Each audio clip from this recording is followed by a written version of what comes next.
Was there anywhere for that promotion to keep growing? Because, I mean, everything but the kitchen sink was happening seemingly almost in every match, and certainly by the semi and the main event. If I were to do a product today, there are many things that we did back in the 90s that there is absolutely no way to do today. Right. I mean, the first thing I'll tell you. Because of BC or what? Well, just on a conscious level, I would Right. never allow a chair shot to the head again. Right. Never. Wouldn't do. I don't care who you are. But then we're speaking hindsight 2020. We didn't know back then Right. what the damage these chair shots to the head could do. And I mean, today I would never. I don't care if I owned my own promotion. I had billions of dollars in financing. Paul, you can do anything you want. I could not, in good conscience, allow a chair shot. Today they're very squeamish about blood. I'm a fan of blood. Same here. I believe that blood is a part of the business, and I believe if done judiciously and right, Yes. even if it takes someone to take a hard way, Yes. blood is a major commodity in the business, all the way going back to the old school promoter saying red turns to green. Right. I do understand, though, the sensitivity to it, and that's part of the progression of the industry to be mainstream and global. If you want the United States military to be a sponsor, if you want Mattel to do your toys and not one of these doll makers, but you want the globally prestigious Mattel, these are the concessions that you have to make. Was it too violent for its time? I certainly didn't think so in 1995. I certainly didn't think so in 96 or even in 97. I tried to incorporate the Eddie Guerreros and the Dean Malenkos and the Chris Benoits and then the Rey Mysterios and the Juventud Guerreras and the Michinoku Pro guys. And the Lance Storm. Lance Storm. Hey, Steve Austin, Shane Douglas, Taz. You know, Taz wasn't a violent guy. The whole gimmick of Taz in being a UFC style wrestler was, and his mantra, I don't need a weapon. My hands are my weapons. Right. Because to me, the whole thing was you can hit him with a chair, you can swing a barbed wire baseball bat, you can throw fire, you can hit him with the kitchen sink, you can stab him in the head with a pencil, you can put a staple gun up against his eardrum. At the end of the day, if he gets his hands on you, he's going to choke you out because he's a wrestler. Right. Now, if I had access to more of that style, I would have probably progressed the style based on the success of a Taz or even someone who I thought was always a hybrid version of the violence and the shoot style and the high flying, which was Rob Van Dam. I thought Rob Van Dam, if you look back on ECW and you say to me, who's the one guy that defines the ECW brand? My answer would be Rob Van Dam. Really? Yeah.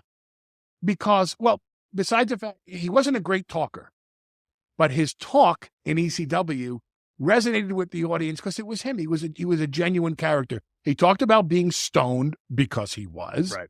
And he talked about, hey, I'm Rob Van Dam. I'm the coolest dude out there. And this is the way it is, man. Because then he'd do the double thumbs, Rob Van Dam. Yeah. So he wasn't a great talker, but he was effective for his role. But Rob could fly. Rob could wrestle. Rob could do strong style. Rob could do the chairs and everything else. In fact, his famous finishes were with chairs. Right.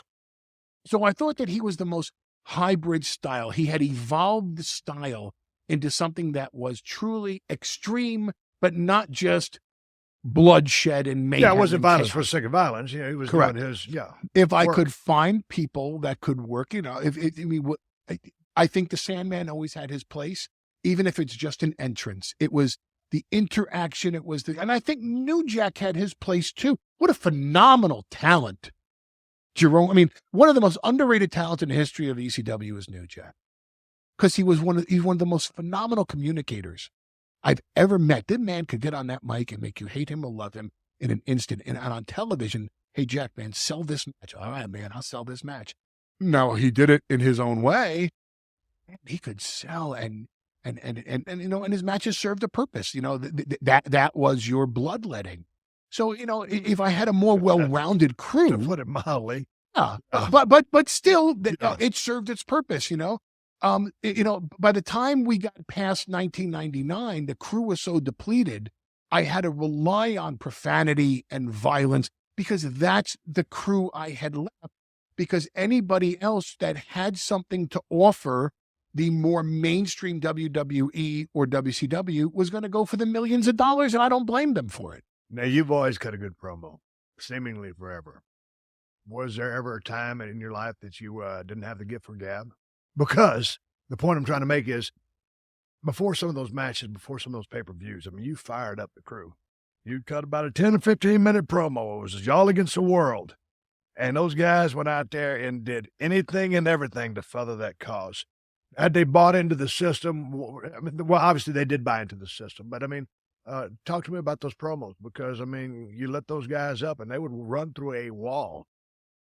You know, they used to call it the Kool-Aid. You know, everybody would drink the Kool-Aid because, you know, I would fire them up, and you know, and as you said, you know, they would run themselves through a wall. They would walk through fire for me or for the company or for the cause. And I think it's because I believed in the cause. I mean, that wasn't a gimmick that I was playing. It wasn't a manipulation of the wrestlers that, you know, I'm going to motivate these guys.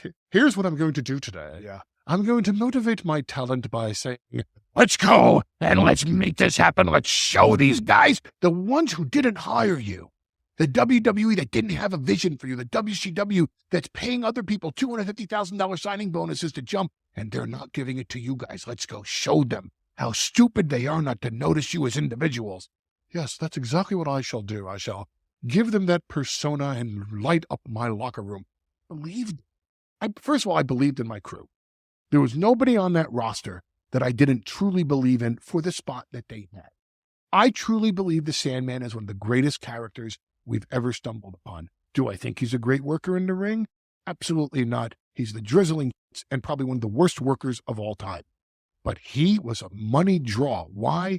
Because when that music played and he did that entrance, that audience was engaged and they were with him. They were all as one, and it was part of an experience of the 2.5 to 4 hours that we gave you a show. Same with New Jack, same with Rob Van Dam, same with Shane Douglas, Steve Austin, Mick Foley, Terry Funk, Tommy Dreamer, Joey Styles. From top to bottom, if you were there, I believed in you for a certain position. So the person that probably drank the most Kool-Aid in that locker room was me. Because whether I should have bought into it as a businessman or not, as a producer, director, writer, as a booker, as a cult leader, because it was in many ways a cult, and then probably the most passionate member of the cult was me. I believed in it. I believed in the cause, and I so believed in the talent that I worked with that when I fired them up, it was because I was their biggest fan.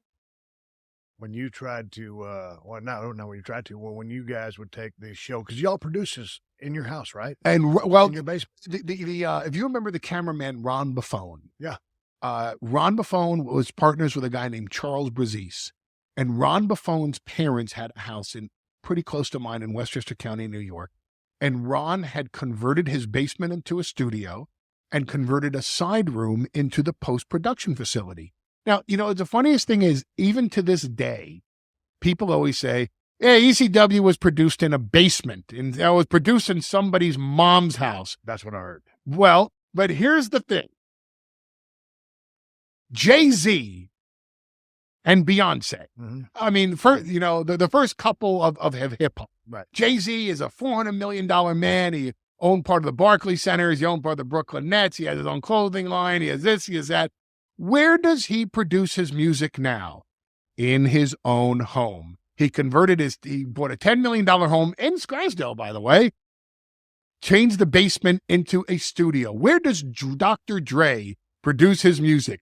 In his own home. Do you really think Eminem goes down Melrose Boulevard to a studio that Jimmy Iovine picks out for him? No. Eminem bought himself a huge estate. First thing he builds in his house, a production studio. So I'm not saying we had a multi-million-dollar production studio, but if we're going to talk about being cutting edge and being the first of many, hey, we put it in the basement because we had access to a basement, and we put it in a side room because that's where we edited the show. No, but that was my point. But to go on that point, I mean, I do a little podcast. I don't like to leave my house. So if I can record myself at my house, I do. And with you just laying down 3 extreme cases of studios at a house, I'm fixing to build myself a studio, at least it's chemistry. It's going to be the cat's ass, and inspired here by a conversation with Paul Heyman, going back to that basement, putting that show together. Your vision for the music, or the, not vision, but your ear for the music, because I'm going back and I'm thinking,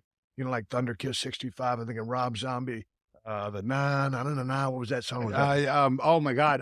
Public Enemy. Right. But just the music, the vibe, the energy, that show, because man, when I watch a show, I was hooked. I love. It's funny, I almost said Izzy Miyake, and that's the cologne that I'm wearing. It wasn't Izzy Miyake, and I really should know the name. And you know what? The thing about it, I'm glad you're not wearing too much cologne. That's one of my pet peeves on the show. If people wear too much cologne, I read your tweet from the Delta Lounge. Yeah, that's true. You're good because you're not offensive over there. So it's the perfect level. But so I mean, what were you thinking to go back to the music, the vibe and the energy of that show?